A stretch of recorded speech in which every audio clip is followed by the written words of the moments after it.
So I would say that my wife has played a very, very big role in supporting me emotionally, psychologically, sometimes even financially. I remember that when I was starting the business, you know, when you're starting a business, it is very, very difficult for you to get formal credit. Yes. But my wife, because she had an official job from the government, it was easy for her to get formal credit. And I would tell you without any fear of embarrassment that my wife did not refuse to access that form of credit and make it available for me to start the business. She took a loan for you to start the business? She took a loan for me to start a business. Oh, man. Yes, something that I'm forever grateful for.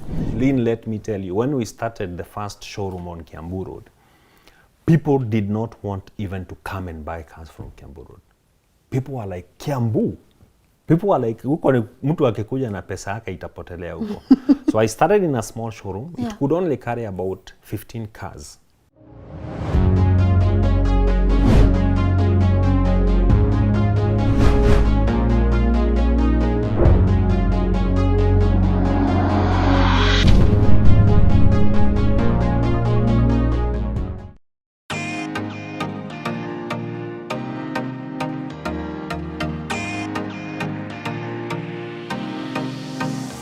Hello, good morning and welcome to today's episode of Inspire Global. Now, my people, I'm inspired by these writings on the wall.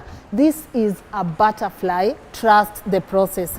So I'm sure if you look at it close enough, you will be able to see a caterpillar, and on the other end, you are going to see a butterfly. And that's the story of my guest today. When I tell you that dreams are valid, guys, that's exactly what I mean. Because believe you me, you can be able to live your dream and you can be able to start from scratch and end up owning like one of the biggest showrooms we have here in the country. But I also want you to remember that this man's dream was also supported by his lovely wife, who took a bank loan for him to be able to set his business. So watu wangu, tusapotiane, and let's remember that huo mtu mwenye unapenda anaweza kuwa akona vision lakini hana pesa, and that's where you come in when you are able to. So allow us to bring you the story of this amazing man who is going to inspire you. As you can see, his showroom is full of these cars,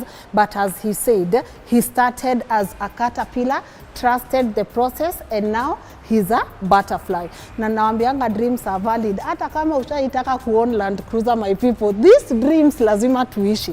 Yangu ni G-Wagon though, lakini it feels good when you open like, shala. Kujeni nionyesha venye najua kuendesha gari. Easy. Kioo haito, my people. Poleni, hata haina ufunguo yenye mtu anaweza fungua hapa. But anyways, acheni niache kierere. Let's get to listen to Eric's story, and as always, I hope you get inspired. I hope you get motivated, and do not give up on yourself. Sawa, twendeni kazi.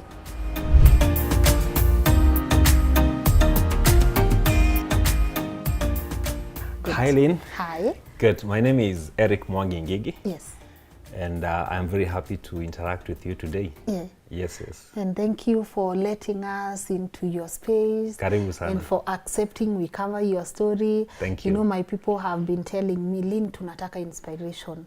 And when I sat with you last week, I was like, his story is really inspirational, and I would want my audience, honestly, to get to hear your story and maybe be inspired. Wow, that inspiring bit is very scary, but I just hope that Why is it scary though? Because, you know, sometimes none of us feels like we have done something until you're told by people we think you have achieved something. Yeah. Because many times we all wake up looking at what you have not achieved and what is waiting to be achieved. Yes. But maybe when we look at what we have already done, we should give God the glory. Amen. That it could maybe inspire somebody to also try and start something. Yes, yes. You know, and I think we have a problem. We don't give ourselves, we don't pat ourselves at the back for the small wins. Yes, we don't give ourselves the credit. The credit. Yeah, just the other day I was listening to another lady talk about how she feels like her career has stagnated. And you know, one of the things that I reminded her is that she's a mother of 3. And that is already an achievement. Wow. Because many times we are focusing on what has stagnated, but we are forgetting what has progressed. Yes. So through this conversation, let's look at what has progressed. I love that. Let's look at what has progressed. Yeah. Please take us through the progress. Good. Yes. Now, uliniambia unataka kujua mahali nilizaliwa. Vibaya sana. Now, me, I was born in a place called Kihara, Yeah. Olgashi. And I was born 39 years ago.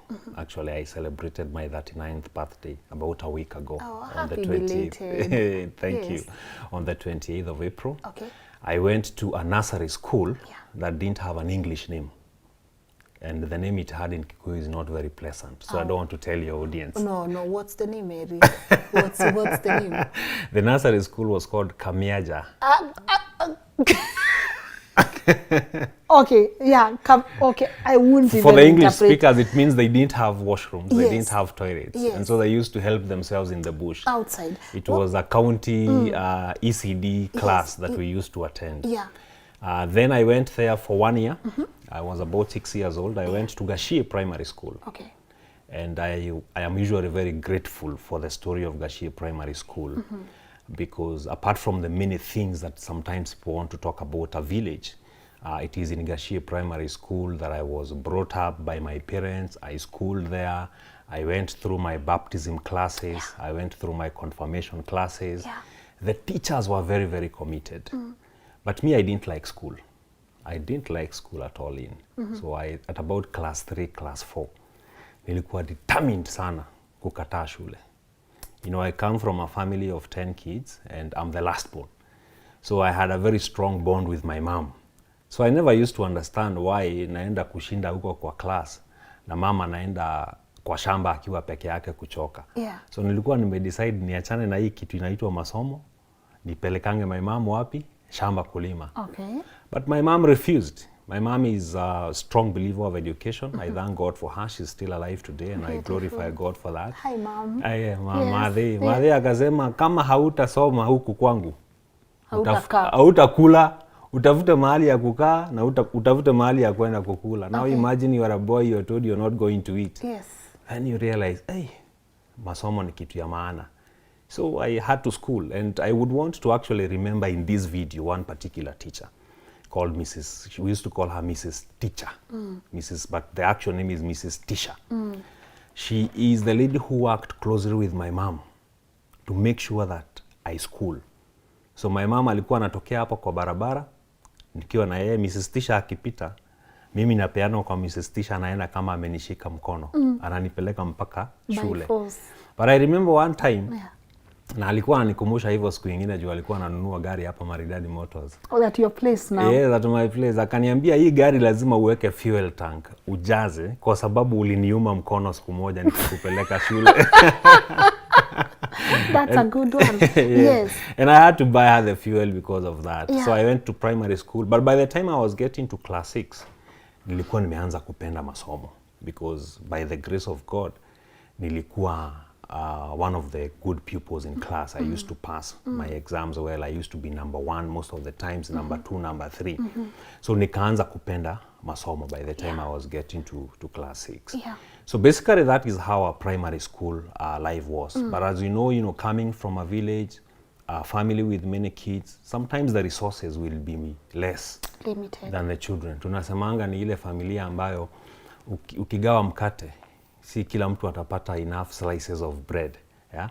But I thank God because it's from there that you learn a lot of lessons. So I remember when we were in primary school, we used to help our mom till the land because we used to produce most of the food from the farm. My mom used to farm in different places. Alikuwa amepewa mashamba hapa. Yes. Twa kulima by people, including our auntie who is her sister. Yeah. But during the holidays, one of the things that we used to do is that we used to go to the coffee plantations. Leo tukipata time, I want you to take me to a coffee plantation. We are going. Tutaenda? We are going. Yes. Yes. Now, coffee plantations tulikuwa tunaenda so that we can be able to make some money. Yeah. And so that we can be able to help. We really loved. Unakumbuka ile kitabu ya 200 pages? Yes. You remember kulikuanga na 32 pages? 64. Unajua hivyo? Yes, 32, 64, 80, 120, 200 pages. 200. Yes. So it was our dream, the kids from the poor homes, to use that book of 200 pages. But you see, our parents could not afford. So during the holidays tulikuwa tunaenda coffee plantations. There were very many coffee plantations around Gashie, that area of Gashie. Ukienda east side ambayo now we call it Roserin. Ukienda the other places like I don't remember the actual names, but there were coffee plantations. Then tulikuwa tunaenda kuchuna kahawa. Tunalipwa. Tukilipwa hiyo pesa, sasa tuna save. By the time unafungua shule, you have bought your 200 pages exercise book. And that is how we were able to go through primary school. So from there, Gashie Primary School, I was called. Tunasemanga we were called. Tuliitwa. Yes, tuliitwa. So me, I was called to Karuri High School. Okay. So I went for my high school in Karuri High School. It took great effort from my older brothers and my sisters, and I really thank God for them because my parents could not afford to pay my high school. So it was my brothers and my sisters that would changa money and they pay my school fees in high school. Now in high school, because this forms part of the story you want to know about Maridady Motors, I had a friend of mine called Kamau, Joseph Kamau, na tulikuwa tunasoma computers na yeye. Yeye alikuanga Gashie High School. And in Gashie High School they had a teacher, a very lovely teacher called Mr. Gethuku. Sasa holidays tukienda huko kusoma zile private tuitions, watu wanaendanga the nearest high school. Huyu Mr. Gethuku alikuwa anatufunza computers. Although wakati mwingine tulikuwa tunajificha, akitoka tunacheza computer games. Lakini officially tulikuwa tumeenda kusoma nini? Computers. And this was a very good teacher. So after we cleared high school, this teacher was in the business of importing and selling vehicles. Okay, so I want to touch a bit on that. Let's do it. Yeah, so he used to give me work. Niende nika advertise hizi gari. Kwa magazeti when I cleared Form 4 now. So ni teacher huku ndani lakini huku nje ni hustler. Huku nje ni hustler. So naenda ku advertise magari kwa Nation Media Group, naenda Yaya Center, Sarit Center. Those days the internet was not big. You see, today we mostly advertise online. But those days it was offline. Unapeleka kwa notice board, kwa gazeti, mnaanza kupata phone calls. So this teacher also went a step further.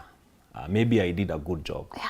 And he was like, because I'm a teacher and I don't want to be disrupted by all these phone calls, why don't I buy you a phone that you can be using to receive these phone calls? Okay. And I really, really respect that phone because I met my wife through that phone.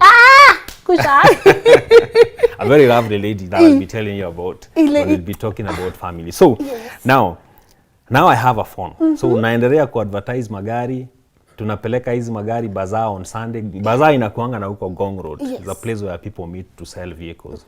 And that is how I got into the vehicle industry. But I know we'll be talking about that later.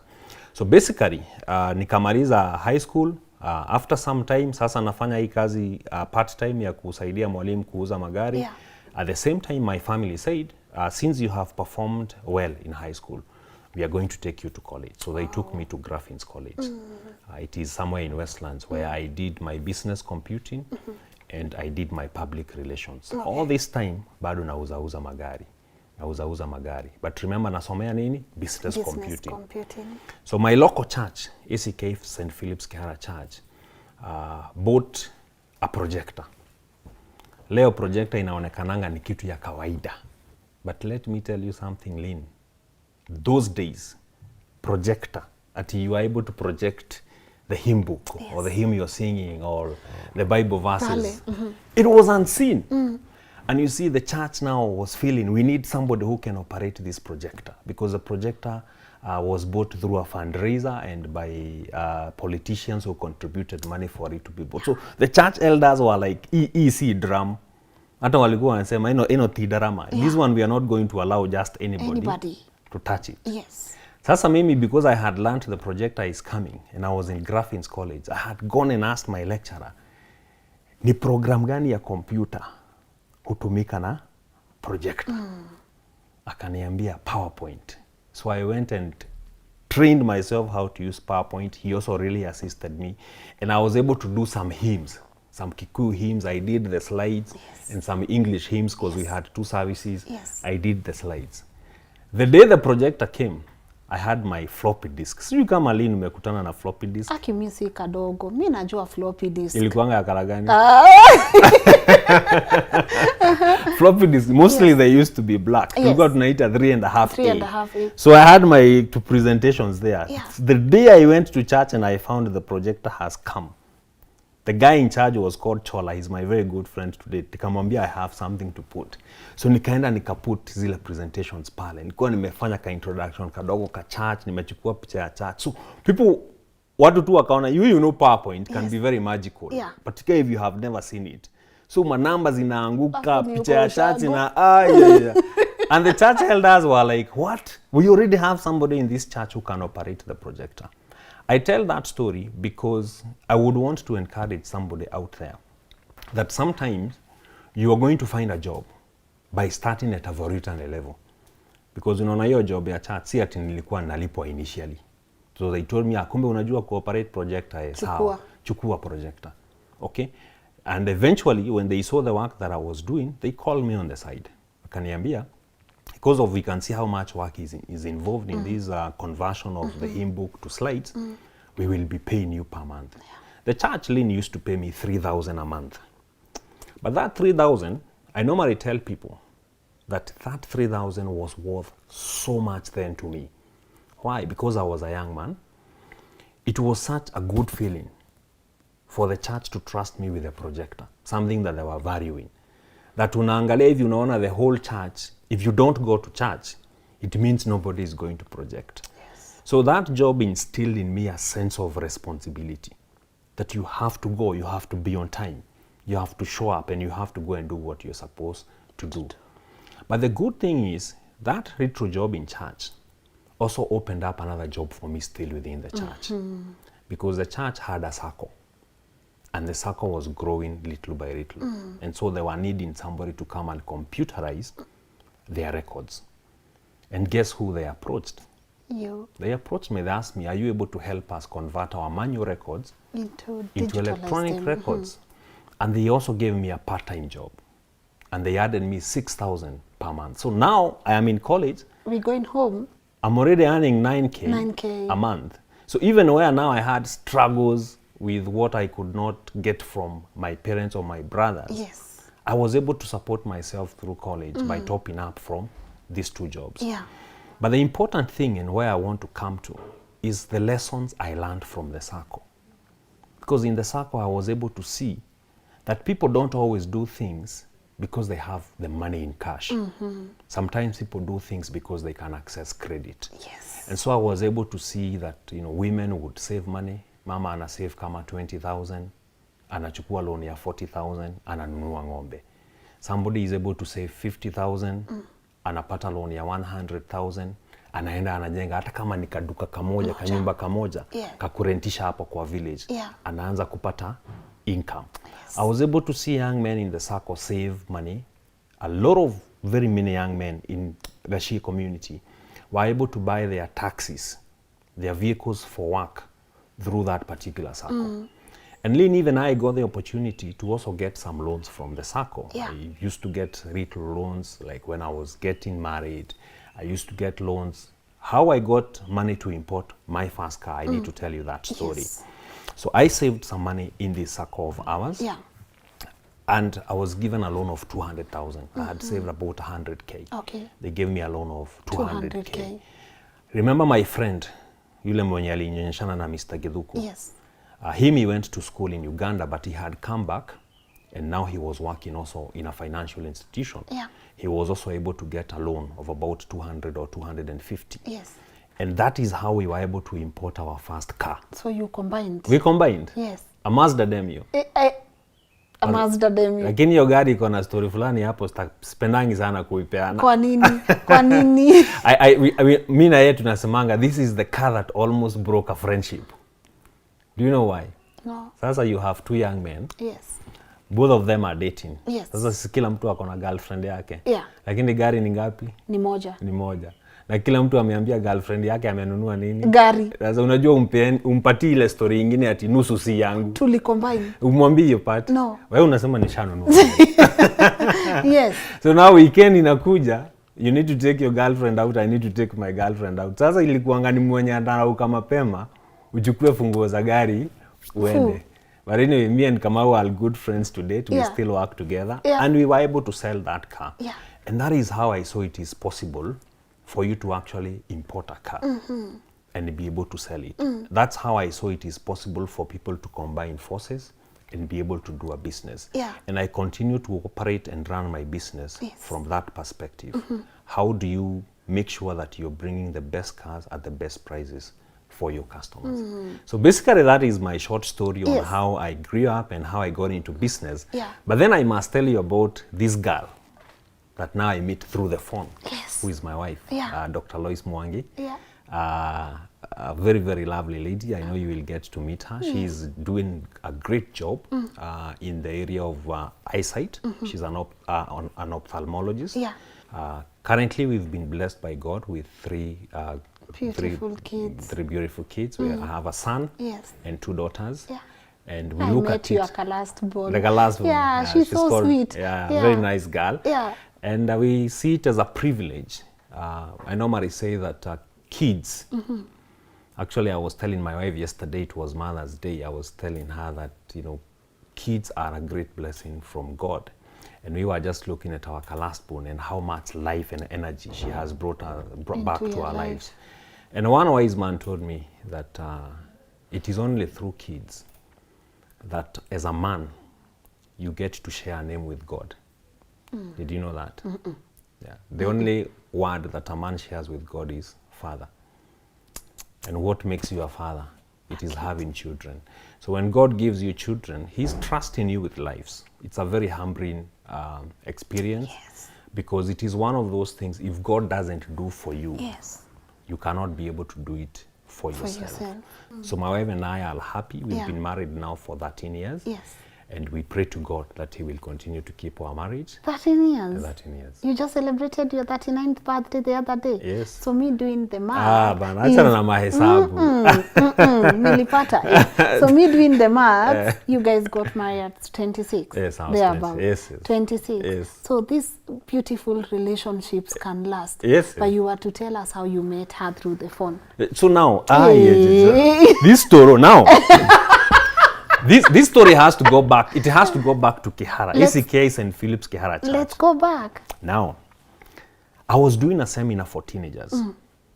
I was pioneering a seminar called the 6 Days of Excellence, where we were looking at counseling and inspiring high school students to perform well in school and to be responsible in life.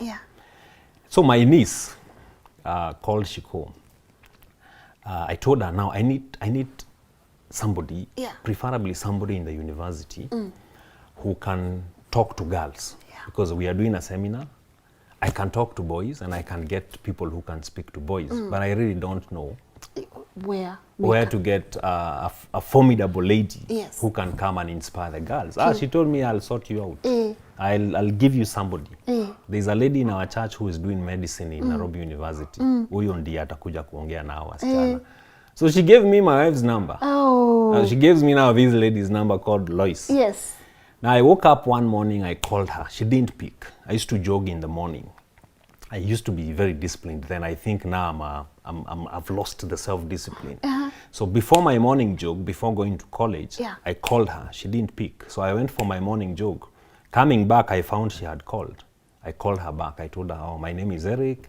Nini. I was given your number by so-and-so. So we are doing a seminar in our church. We are looking for people who can come and inspire the girls. And she was like, I would love to be part of that. So when we met the first day, she was coming to talk to the girls. But when we met the second day, I was the one talking to her. Oh, man. And the story is where it is it's today. where 13 years. 13 years later, 3 kids together. Actually, when I remember our wedding card, our theme or our message was a friendship grows to marriage. Because it started as a friendship and it grew to marriage. So you guys started as friends? Yes. Like real friends? Yes. So that thing is true, it's important. It is very, very important. And to date we say that the most important thing to not lose in a marriage is the friendship. Because all marriages actually start with friendship. Yes. But marriage is the one thing that has the potential to kill a friendship. Yeah. Why? Because marriage comes with work. It comes with commitments. It comes with responsibilities. Yes. And remember, even after you get married, particularly for people that get married very young, you get married from a dream perspective. You have your dream, she has her dream. Yeah. But there is the meeting of real life. Yes. And the meeting of real life is that Reality. sometimes there's the reality. Sometimes those dreams can come true. Yeah. Sometimes the attempt to fulfill those dreams can injure individuals. So somebody that had energy can lose the energy. Somebody that had the psyche can lose the psyche because you are now meeting and confronting with real life. I know this topic is really important, and I will save it for Joshua on the men's desk. Men's desk. Because I know you are one of the huge fans of our new segment. And you're doing a fantastic job. Yeah, and I would love for him to just have you. Yes. Things men and what is in a man's, I don't know, all those things. Yeah. But it's really good to see. I am a believer that marriages based on friendships always work. Yes. Always work. Like for me, friendship is such a big deal. No matter even who it is I'm dating. Like, are you my friend? Are you not my friend? For me, that's like the bottom line. It has to be friendship first, which is really beautiful. Higher. Before we go on, your wife met you at what stage of your business life? Were you the hustler in you? And what role would you say she has played to get you and get Maridady to where it is today? Actually, to be very honest with you, I don't think I would be running a good business without my wife. From the naming of the business to everything. See, our business is called Maridady Motors. Yes. And people ask me, how did you come up with that name, Maridady? Yeah. And I tell them that this was like a normal word in our conversation. Yeah. You know, every couple has a word that they normally use most of the times. And for us, that word was Maridady. So my wife would buy something and we're like, hey, iyo nguo ni Maridady, iyo kiatu ni Maridady. And so when we said, no, what do you think I should call my business if I start one? Yes. Well, like, just call it Maridady. Wow. It came from there. Yeah. But you know, business is not easy. It's not. And you know, unfortunately, the story of entrepreneurs that is told by the mainstream media is the flashy story. Nobody wants to talk about the difficulties of starting a business and having it grow. Nobody wants to talk about what the entrepreneur is going through. Yes. And one of the things that I can tell you confidently is that without a strong spouse who is willing to sacrifice and support you, sometimes you may not succeed as a business person. Why? Because there are days when the business is going to be down. There are days when the business is going to require you to put extra effort. There are days when the business can inflict pain on the entrepreneur. Maybe it is not performing as it is supposed to perform. Yeah. And that entrepreneur is going to need somebody that is going to encourage them when they go back home. So I would say that my wife has played a very, very big role in supporting me emotionally, psychologically, sometimes even financially. I remember that when I was starting the business, you know, when you're starting a business, it is very, very difficult for you to get formal credit. Yes. But my wife, because she had an official job from the government, it was easy for her to get formal credit. And I would tell you without any fear of embarrassment that my wife did not refuse to access that formal credit and make it available for me to start the business. She took a loan for you to start the business? She took a loan for me to start a business. Oh, man. Yes, something that I'm forever grateful for. Even the day I finished paying that loan, I was like, not every person would do this, and I really appreciate that you did it for me. Oh, I love her. Yeah. Oh, that's beautiful. Yes, yes. I can't wait to meet her. You will. Yes, you definitely will. Yeah. Today I'm just feeling happy. Like, that's really nice. Yes. You know, it's like, it's beautiful. It just instills, you know, restores hope in marriages, friendships, humanity, that someone can believe in your dream that much to an extent of taking. Had you guys been married when she was taking the loan? Well, at the point when she was accessing the credit, yes, we were married. We were married. So this was like do or die. Yes, yes. This was like do or die. Talk to me about, now Maridady is big.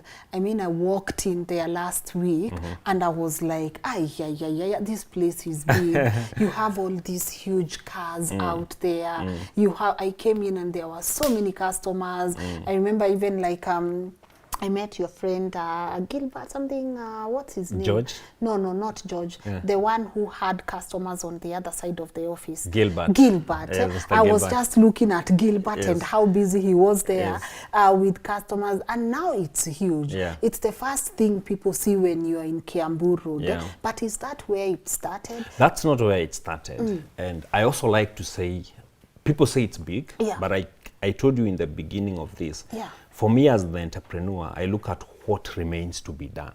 We still have a lot to do, Lynn. Yes. And I think I told you when we talked the other day, we are a functional business, but we are not a perfect business. We still have a lot of work that needs to be done for our customers to be completely happy and for everybody to feel that this is the Maridady that we aspire to have. Yeah. But I thank God for the journey that we have walked so far. I thank God for the many families that God has given us an opportunity to serve and to help them acquire vehicles. I thank God for the many ideas that we have. You see, when we started Maridady, it was a simple idea of buying and selling cars. Yes. But today God has been able to expand our minds and we are doing much more than that. Yeah. We have a driving school. We are helping people to become competent, safe drivers. We thank God for that. We have a circle where we are helping people to save for cars and we are financing people to own vehicles. Families can own vehicles through the circle. We have young people, Lynn, in the diaspora, particularly those that are in the Middle East, and they are looking for a strategy to save and come back home and buy a car maybe and use it as a taxi. They are able to do it through Maridady Motorcycle. But most importantly, we are able to help now people that are here in Kenya and in the diaspora to invest in the auto industry. So today I would say that God has challenged me in the journey of building the company to understand that it's not my company. It's not really mine. You know, it's for the people. It is how do you grow your business to have impact and to be transformative. Yeah, so that you're not just trying to bake a small cake for yourself. You're trying to make a big cake. You are asking for the community. So you're asking yourself, how will the supplier benefit? Yeah, how will the investor benefit? How will the customer benefit? How will the government benefit? Because you need to help the government to develop the country. I know we have a lot of challenges in that space, but truly it is a responsibility of servanthood. It is not a responsibility of entitlement that, you know, you're the CEO, you're the director. At the end of the day, how I judge the company today is a question of, is everybody happy? And there's nothing that stresses me like the person driving the business, like that call from a customer, from a supplier, from somebody who is saying, you know what, I have a deal. I don't have my vehicle yet. I don't have my payment yet. My struggle, and now the way I look at the business, is to make sure that the business is serving everybody the way it is supposed to be serving them. And for you to ensure that every person is happy with a business at any given moment, you find that it takes a lot of grace from God, because honestly speaking, a business can have too many moving parts. And that is why we have to keep sharpening ourselves. We have to continue learning. I told you just the other day, I was doing a business program with Strathmore Business School, just to try and see what is it that I need to learn. Keep reinventing yourself. Yes, keep reinventing yourself so that you can be able to improve and build a business that is perfect. So what I can tell you is that I wouldn't stand on the platform and say that we are perfect. But I would stand up and say we are functional, we are focused on making sure that we move towards excellence and perfection, and make sure that we are doing the right things every day. That our business is adhering to principles of honesty and integrity. We are adhering to principles of win for all. When you do a transaction, you want to ask yourself, how is it going to benefit my customer? How is it going to benefit the people that are supporting and growing the business? I love it. Thank now, you. talk to us about the first showroom. That's also like what I want to know. Before Kiambu Road, where was your showroom? Did you even have any? I didn't have a showroom. I actually started the business in a small office at Bidha Plaza. And my business then was not even called Maridady. I had a different name, but I was still in the business of importing and selling, trying to import and sell cars. Then I moved from there and I started a small showroom still on Kiambu Road, Pale Chini. Now the interesting thing is that I have seen Kiambu Road change The way, you know, the way unaamkanga 5 a.m. unaona mwangaza ikiingia. Yes. Mimi nimejionea mwangaza ya Kiambu Road ikiingia. Because Lynn, let me tell you, when we started the first showroom on Kiambu Road, people did not want even to come and buy cars from Kiambu Road. People were like, Kiambu? People were like, huko mtu akikuja na pesa yake itapotelea huko. So I started in a small showroom. It could only carry about 15 cars.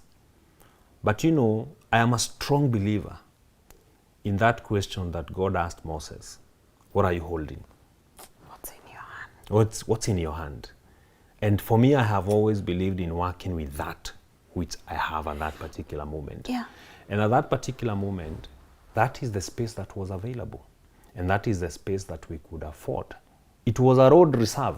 The person who gave us the space only gave us his road reserve. Alituambia huku kwingine siwezi wapatia. Hizo magari zenu mnasema mnataka kuuza, mfanyie hapa nje. But remember, I didn't have the 15 cars also. So I had 1 or 2 cars. So I started the yard. It was not a showroom, it was a yard. And then you invite other people to bring your cars so that you can fill the yard and start selling. Yeah. And I would say that that is exactly how we started. A dream, 1 or 2 cars, a yard that was available, and we wrote Maridady Motors. And I want to thank all the people that have worked with me, have walked the journey with me, people who gave me their cars to be selling on their behalf. Yeah, those are the people that have really participated in bringing up the brand. I want to thank my first employees, my first group of employees that worked with us and believed in the dream. One particular one that I would have to mention by name is called Johannes Kimaninganga. He works with us to date. He has worked with the brand from the time it started over 10 years ago, and he's with us to date. I have people like Kerubo, I have people like Bran in the office, I have Gilbert who is helping me work with the people from the diaspora. These are people that have joined the brand along the way, and they have worked very hard to bring it up. So I stayed in that showroom for, I would say, about 2 or 3 years. But then after some time, the owner needed his space back. A story for another day. But now I went to another space, still on Kiambu Road, lakini hapo juu, hapo mbele kidogo. And I stayed there, built the brand, built the business. And the owner of that space is the one who called me and told me, you know, we think you need a bigger space. And they told me, we are going to give you a bigger space. We have been with you for 8 years. I was their landlord their tenant. They were my landlords for almost 8 years. To me, we've been your landlords for 8 years. We have seen how you have grown. We think you need a bigger space. So we got the space that we are currently on. We have already, by the grace of God, and with a lot of support from our investors, and particularly our local investors and our investors from the diaspora, we've been able to build the showroom.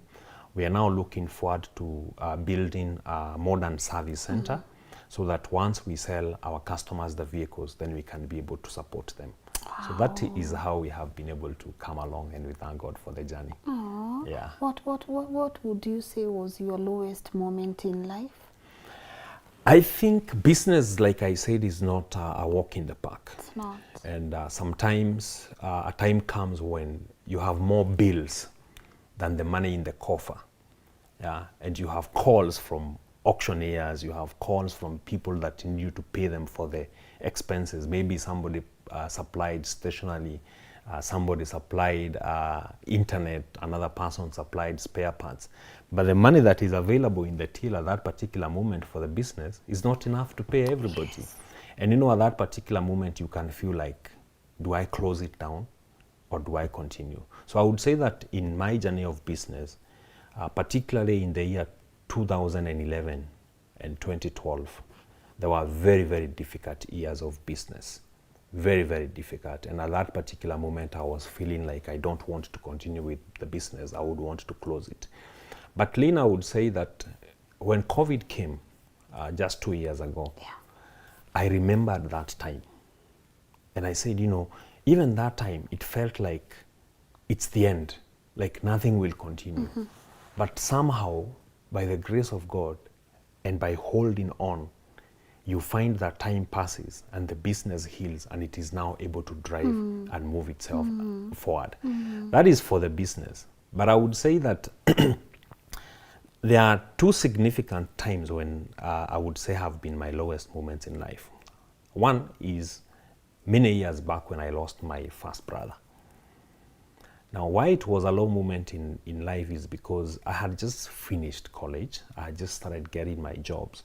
And our eldest brother has played a very big role in the family in making sure that all of us go to school.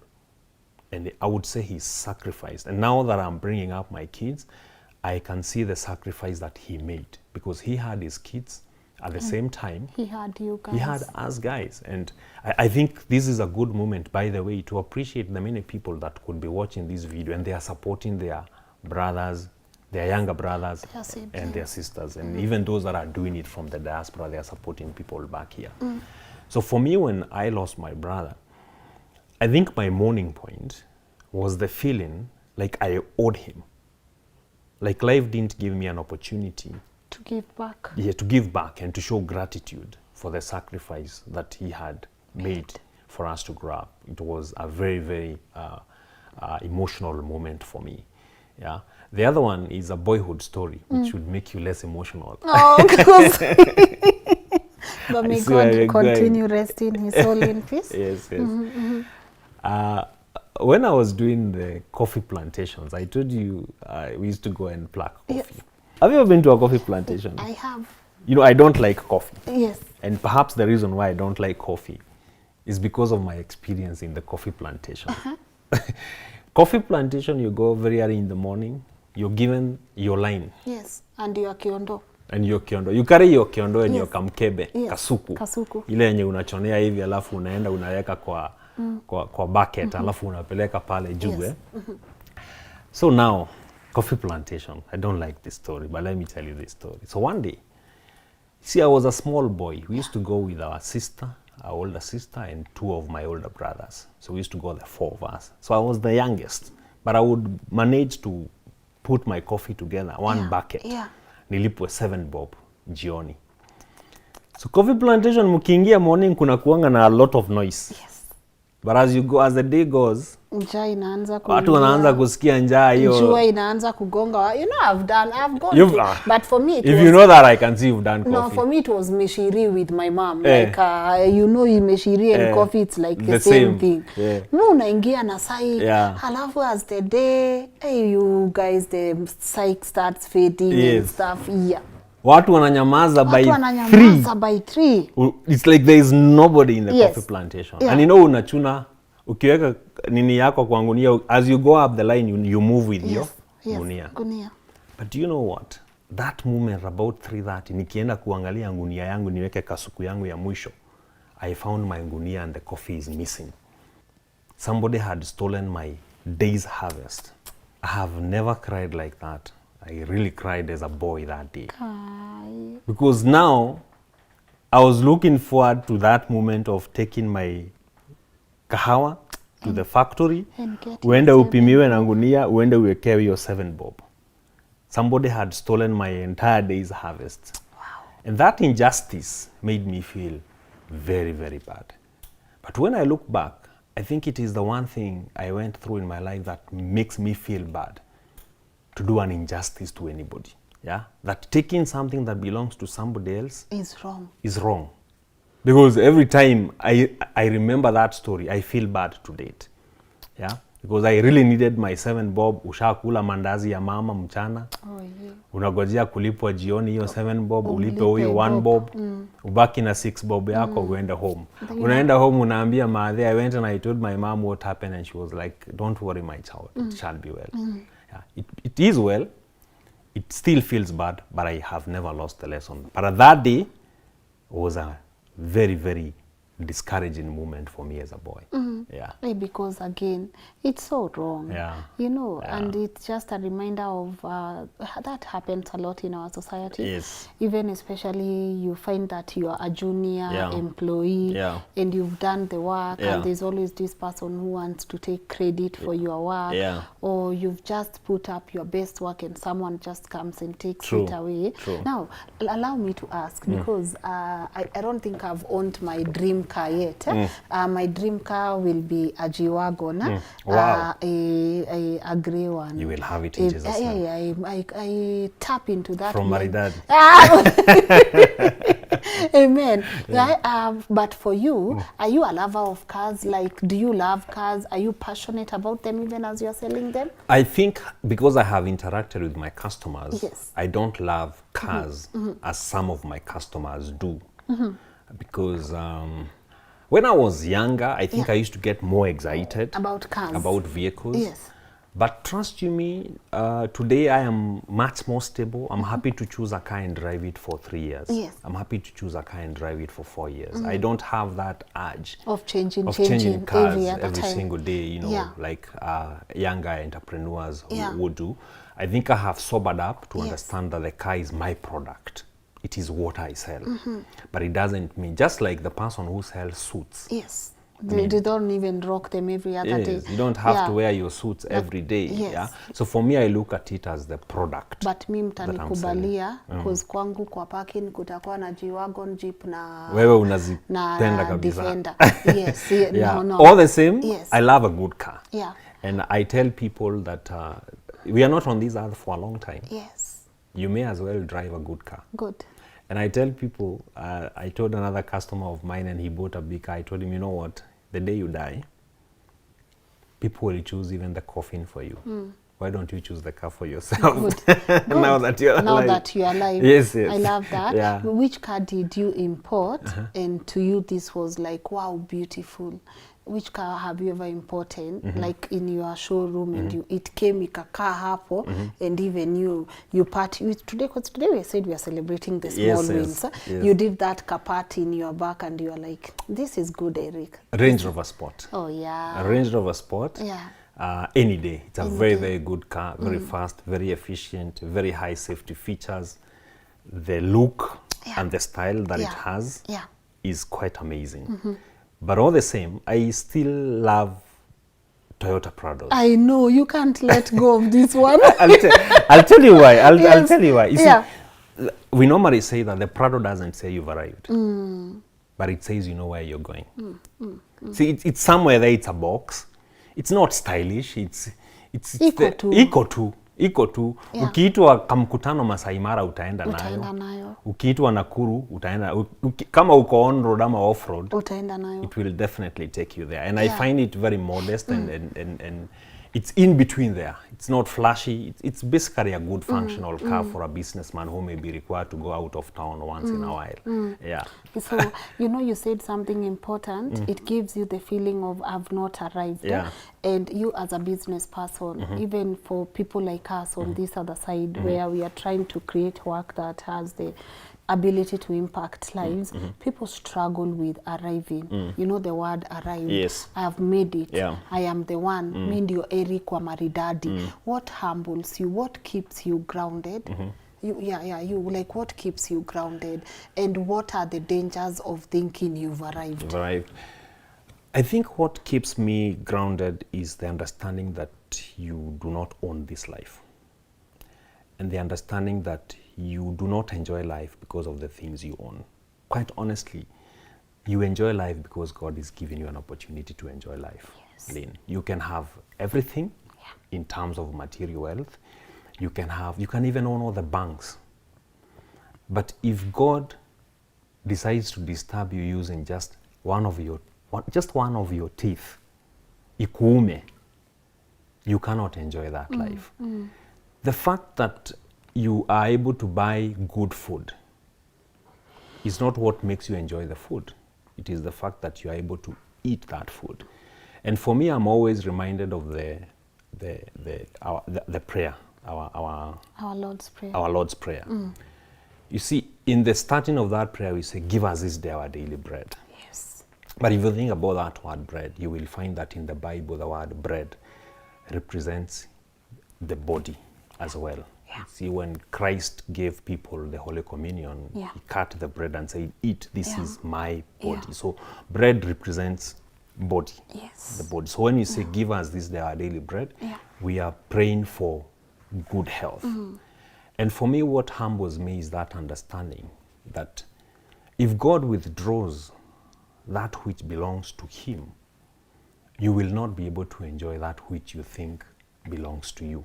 And that is what we have seen over and over again. We have seen extremely wealthy people materially who go through pain and suffering when God withdraws that which belongs to him. So for me, Lynn, let me tell you one thing. I would want to be the same person, whether I am on the bicycle or whether I'm on the Prado, whether I am driving the Pro Box, whether I am driving the Range Rover. You have to understand that your ability, your opportunity to enjoy life is given freely by God. It's not something that you pay for. Yeah. But the other thing is the understanding that you get as you move on in life, that it's not about what you have. Yeah. That's not what makes you a great person. It is about how you use it to impact the lives of other people. Yeah. And when you look at the environment in which we operate, like in this country of Kenya, none of us should claim to be great. None of us should claim to be wealthy when you have all these poor people around us. Like, how do you tell us you're wealthy just because you have educated your 3 kids? When you have millions and millions of poor kids in this country who cannot afford to go to school. So the challenge that we have to take is to see the job ahead of us and realize it's not about you and your family now. It's about beyond your fence. What is it that you can be able to do out there to have impact? When I think about all that, I actually realize that I'm just a small candle in a lot of darkness. You need to keep burning, but you need to realize that there's a lot of work that needs to be done in our society. Wow. Yeah. Oh man, I love that. Thank you. I resonate so much with what you just said. And for me, I always tell God it's a blessing when he leads me towards people who understand what I live for. So like, you know, even us just having this conversation is an affirmation from God that there's so much we can do. Amen. If we decide to look back and impact the society together. And we said you are doing something on the boy child. We are doing something on the by the way, my people, you have to stay tuned on the men's desk, because the kind of content that we are going to do together is going to be beautiful, and I'm looking forward. I don't want to touch on the boy's child because I know that's a topic you are so passionate on, and I know someone who will genuinely cover this one with you. But you've spoken about impact and Maridady creating impact, and when you look back home, when you see mom, when you see your other brothers, when you see the community around you, kwanza, did mom ever get to drive a car? Mom refused. Why? Mom and dad refused. You Why? know, I actually, you will ask my dad when you meet him. I told him one day I want to buy you a Pro Box, and he said no, just buy me a pair of shoes. Really? But my dad is a humble man. I mean, and I like him for that. I normally say that our dad, he didn't buy me bicycles, he didn't buy me toys because I grew up in his retirement. But I like my dad for one thing, his authenticity and his simplicity. And he's happy to be where he is. You cannot push your dream to my dad. If he's happy with his old radio, he's happy with his old radio. You can keep your new radio. I miss that generation. Yes, you know, even like my guka, there's a radio he has that ikifika saa 10 unamletea unamwekea hapo kwa dirisha. Yes. Na ukimpelekea mpya hataki. Hataki. I know. It took me years to convince my dad that he needs a mobile phone and for him to accept for me to buy him a mobile phone. And for me, I say, well and good, that's what he wants. Let him have it. He wants simplicity. Why do you want to bring complexity to him? But looking back, what would you want them to know, your parents? I think I would want, now particularly because I've been a parent, I would want to know them to know, one, of course, that I love them. Two, that I don't take it for granted, the sacrifices they made to bring us up. You know, Lynn, many times, and particularly those of us that are men, I would say that sometimes we judge our fathers too harshly. Okay? You know, when you look at other men of his generation and what they were able to achieve, sometimes it is easy to feel like your dad did not achieve, you know, equally with him. But you see, you have to judge a man on the basis of his exposure when all that was happening. Yes. Okay? And when I look at my dad today, I'm able to say that he has achieved something for his life. He owns just the one plot where he has a home. But remember my dad, if you look at his history, he actually grew up almost in a slum.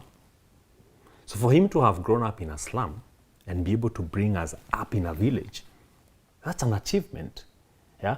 He grew up in a family where he lost his dad in his early 20s as a young adult. Okay? But for him to be able to stand and get married and bring up 10 children, for me is an achievement. But sometimes we want to judge a man on the basis of theory, but the practical of life is very, very different. It's different. And you see, that is why sometimes you will find that men, by the time they are getting to their adulthood, sometimes they get bitter with life because they feel like there's something that you should have gotten to your father that you didn't get. But we need to communicate and say, that which you didn't get from your father, now forget about it. That time has gone. Work hard For it. for it. Now the question is, what will you give your children? Because you will not be asked by life what your father gave you. Yes. But you will be asked by life, What did you give your what children? did you give your children? That is what should be our focus. Yes. Yeah. Yeah. I want to take you a little back because, again, with spouses supporting each other's dream, you said your wife was very, she played a huge role. And still does play a big role. Oh, I love that. Yeah. And still plays a huge role. But sometimes when we look at our partners, especially during that age, we don't trust in their vision. We don't trust in their dream. Ati ananiambia nimchukulie leo nafanya nini tena, usimwamini. For people who are watching and they're in a relationship and your spouse is coming to you with these crazy big ideas, like, I swear I am going to build in Mars. Just trust me, I'm going to have a company in planet sijui wapi. For people who are in relationships and you have a spouse who is telling you about their dreams and vision and you feel the need to shut it because you don't trust they are capable of being it, what would you like to tell them? I would like to tell them that every man and woman needs to be given a chance as far as tomorrow is concerned. Because you see, the reality of life, Lynn, is that except for the life we had yesterday and the one we are having at this particular moment, anything else is a dream. There is no evidence as to whether it is going to go right or whether it is going to go wrong. But I like to say one thing. We normally say that Rome was not built in a day. But I like to say that one day somebody started building Rome. If anything will ever be, somebody has to start working on it today. Somebody has to take that first step of digging the foundation and starting to lay the foundation stones. So as spouses, we need to look at each other's dreams because yes, we are one, but we are different. You will find that what moves you is not what moves your spouse sometimes. But you have to find a way of aligning yourselves, aligning your dreams, your visions, and your aspirations. And it is really difficult for your spouse to move without support. So I would say that the first thing to look at is the motive. What is the motive of your spouse? If the motive is good, and if the motive of whatever they want to start does not separate your union, does not break your family, then I think offering them support is really, really a good thing. But Lynn, particularly for couples that have been married for some time, you see, there will be history. And it can be good history, Or bad history. it can be bad history. I would say that there is a need sometimes for conversations of second chances. Okay? Why? Because your spouse may have done something when he was younger, or when she was younger and naive. But today they could be having better experience, better knowledge, they are wiser. Okay? But there is one thing that is missing. There is the lack of faith. Everybody is looking at them as somebody that have failed. But maybe if somebody gives them another chance, they can be able to reboot and be able to do better. I talk like this particularly to spouses whereby somebody maybe lost a job or somebody started a business that didn't work. Yeah. We ought to realize one thing. If you do not help that person restart, rebuild themselves, you also continue to suffer, because it means you continue to live with somebody who is not living to the maximum potential that they can live to. Yeah. And if you have kids together, this remains to be the mother or the father of your children forever. If there is something that you can do to help them restart, rebuild themselves, bounce back, then it works for the good of everybody. Yeah. But there is need for us also to say, and particularly to the men, that you should not take advantage of the other person's willingness to support you, because even that is also there. Because you could easily have manipulated your wife either ways, you know. Yeah, because that's there also. Again, I will not stop saying how, even to me, when I listen to you, you know, you are different. Your vibe is very different. And I know we are looking forward to impacting the society, and I'm happy that that's what you stand for. For me, the gratification of it all is to know I'm impacting one life at a time. So many people watching you right now, they're in the midst of starting a business. A lot of businesses failed also during Corona. Someone doesn't feel the need to start over again. They are like, yanini, you know, and some people are also paying loans and vitu tu ziko madhogodhanio like everywhere. What would you like to tell them? I would like to tell them to look at the first trade of mankind that God gave us. See, when man fell in the Garden of Eden, he was thrown into a farm. He was told, now you will have to till the ground. Remember, in the Garden of Eden, it was simple. You did nothing. Adam just used to name the crops, the plants and everything, and the fruits just used to come. In fact, the Bible says that water used to come from the ground up. So even rain was not there. But after they sinned, they were put in the farm. In the farm is different. First of all, you have weeds, isn't it? So you plant your maize, your beans, your pineapples, whatever it is you plant, and then weeds will come and grow. And your work as the farmer is to do what? So one is to protect your crops and make sure that you are bringing forth a harvest. I would want us to go back to that simple concept of the farm. The farm is not a perfect place. It is not a place where things work straight. There are many times, if you go to Narok, those guys grow wheat. There are many times they are going to plant their wheat. They are going to do everything on time. They till the ground on time, they put the fertilizer on time, they plant their wheat on time. And then at the end of the day, they don't get a harvest. But do they give up? No. See, if a farmer counts his losses and says, oh no, I have planted my wheat, it never grew, so I will never plant again. How would we continue producing food? Because the life that we are living today, Lynn, I would say is so fake that we expect things to be 100% perfect. Life has never been 100% perfect. If you go to the farm, crops fail. Some of them are eaten by the birds. Some of them are eaten by the worms. The other day we had locusts, isn't it? Who had planned for locusts? Nobody had planned for locusts. The farmers had done everything on time, and then the locusts came and ate their crop. All that is part of life. So we have to accept that COVID was a form of locust. It has come, it has eaten a lot of businesses. It has affected business growth. It has killed some businesses. It has left some businesses in debt. People are being auctioned right, left, and center because of the effect of COVID. But there is one thing that we must not lose through that process: the hope and the faith to keep trying. We must borrow from the farmer who loses the entire harvest, but waits anxiously for the next season so that he can plant again. And you know what? God only rewards that farmer if he plants again.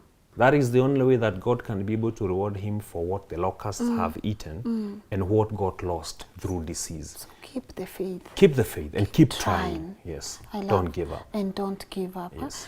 What legacy are you looking forward to leaving behind?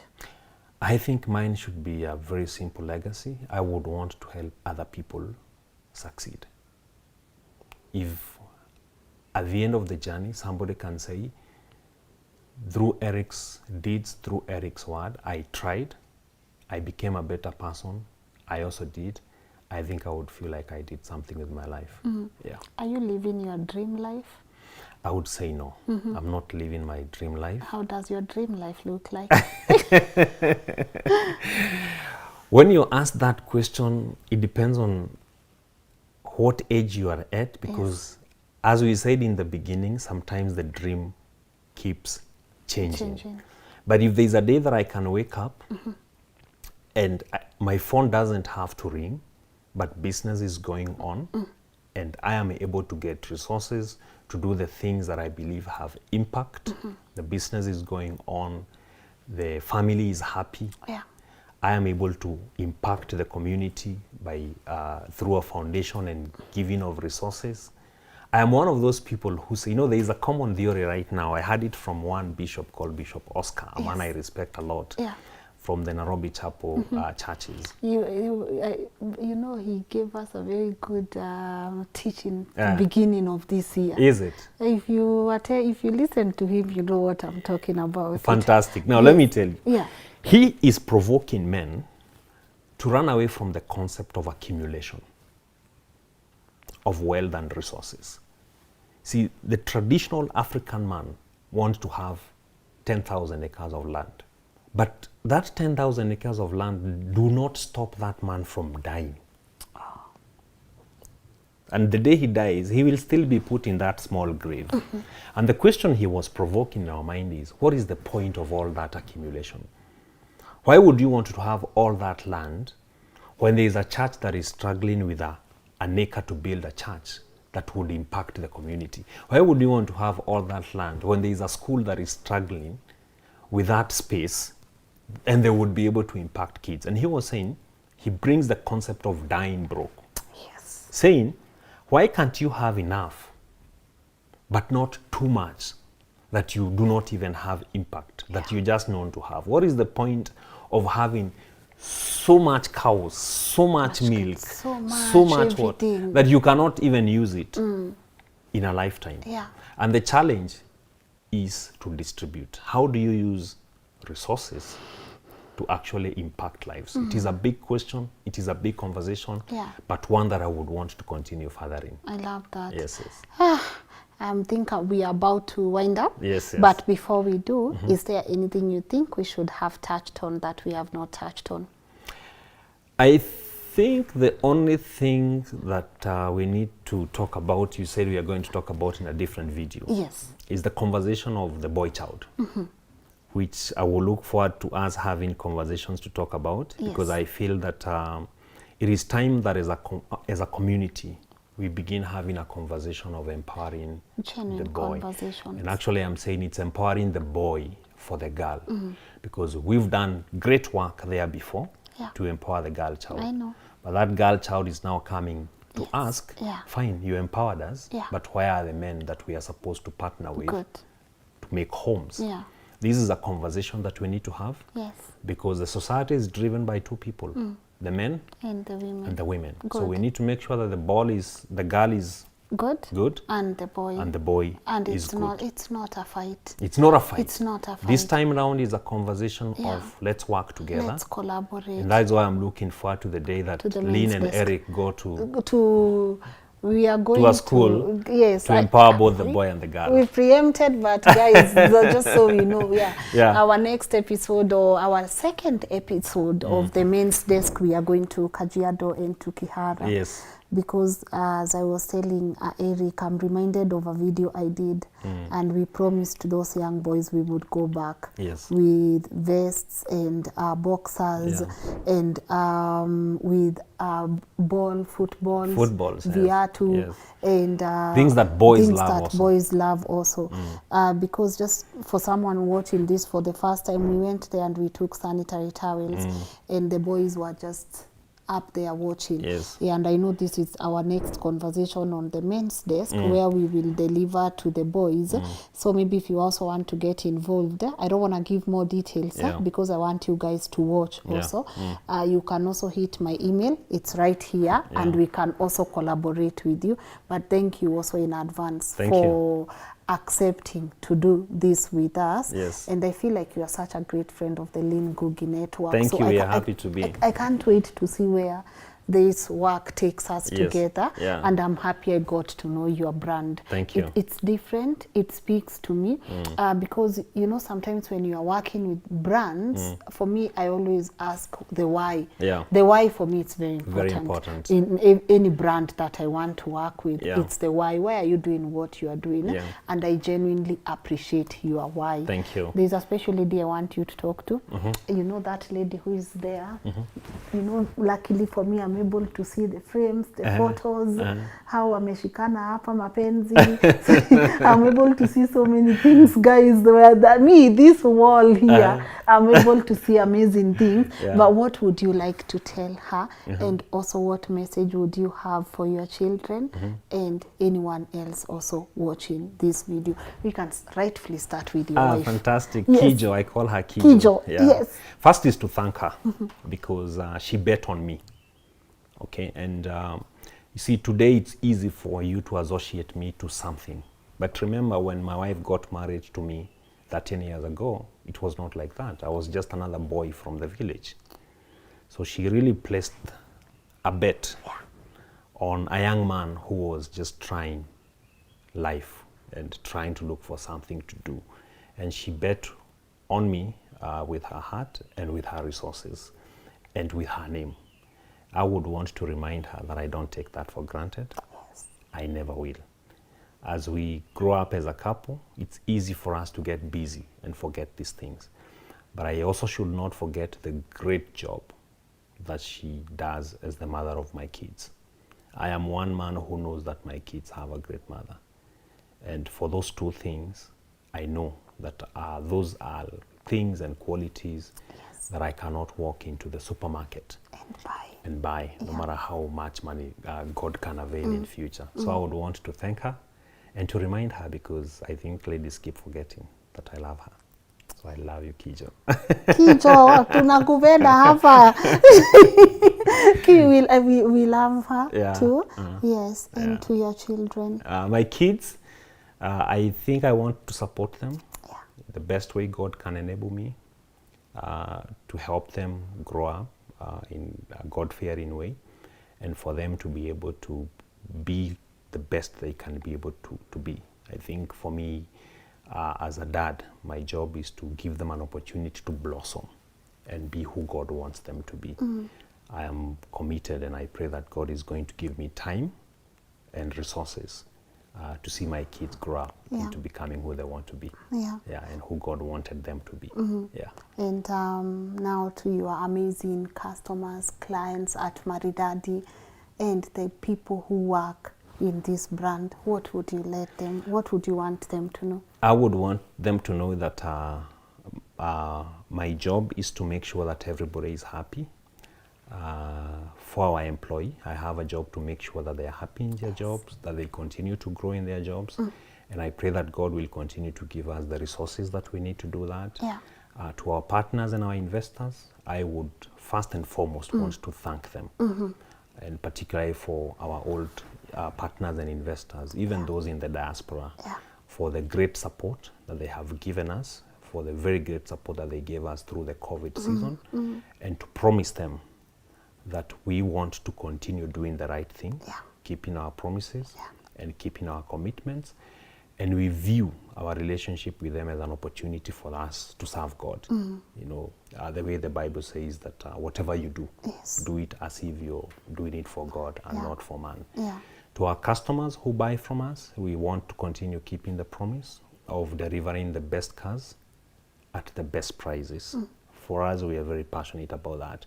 We don't want to make a kill.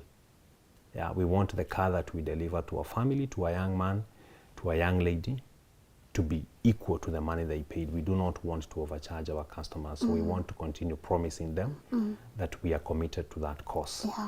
it is also good as a business sometimes to take a moment to say that it is difficult for a business to exist for more than 10 years and not have 1 or 2 customers out there who could feel like there is something that we can improve or do better on. Yeah.